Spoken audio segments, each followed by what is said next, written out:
Island of the Blue Dolphins, Chapter 26. That winter, I did not go to the reef at all. I ate the things I had stored and left the house only to get water at the spring. It was a winter of strong winds and rain and wild seas that crashed against the cliffs, so I would not have gone out much even if Rontu had been there. During that time, I made 4 snares from notched branches. In the summer once, when I was on my way to the place where the sea elephants lived, I had seen a young dog that looked like Rontu. He was running with one of the packs of wild dogs, and though I caught only a glimpse of him, I was sure he was Rontu's son. He was larger than the other dogs and had heavier fur and yellow eyes, and he ran with a graceful stride like Rontu's.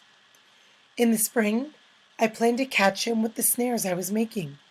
The wild dogs came to the headland often during winter, now that Rontu was gone, and when the worst of the storms was over, I set the snares outside the fence and baited them with fish. I caught several of the dogs the first time, but not the one with the yellow eyes, and since I was afraid to handle them, I was forced to let them free. I made more snares and set those again, but while the wild dogs came close, they would not touch the fish. I did catch a little red fox, which bit me when I took her out of the snare, yet she soon got over her wildness and would follow me around the yard, begging for abalone. She was very much of a thief.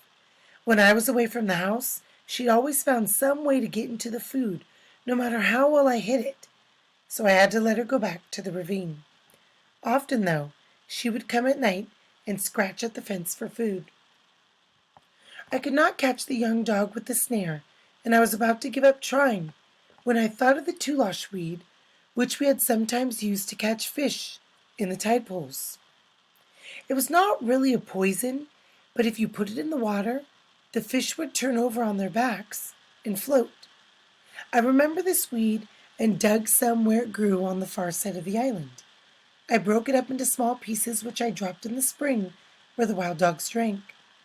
I waited all day, and at dusk the pack came down to the spring.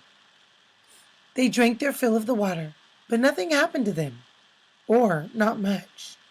They frisked around for a while as I watched them from the brush and trotted away.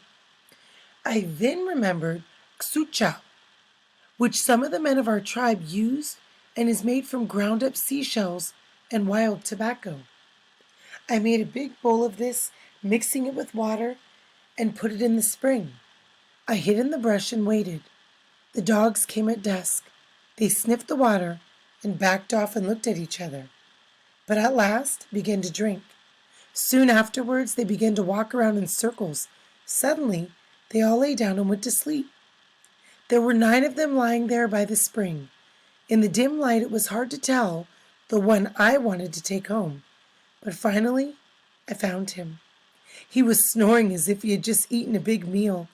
I picked him up and hurried along the cliff, being frightened all the way that he would wake up before I reached the headland. I pulled him through the opening under the fence and tied him to it with a thong and left food beside him to eat and some fresh water. Before long he was on his feet, gnawing through the thong. He howled and ran about the yard while I cooked my supper. All night he howled, but at dawn, when I went out of the house, he was asleep. While he lay there by the fence sleeping, I thought of different names for him, trying first one and then another, saying them over to myself. At last, because he looked so much like his father, I called him Rontu Aru, which means son of Rontu. In a short time he made friends with me. He was not so large as Rontu, but he had his father's thick coat and the same yellow eyes. Often, when I watched him chasing the gulls on the sand spit or on the reef barking at the otter, I forgot that he was not Rontu. We had many happy times that summer, fishing and going to Tall Rock in our canoe, but more and more now I thought of Tutok and my sister Ulape.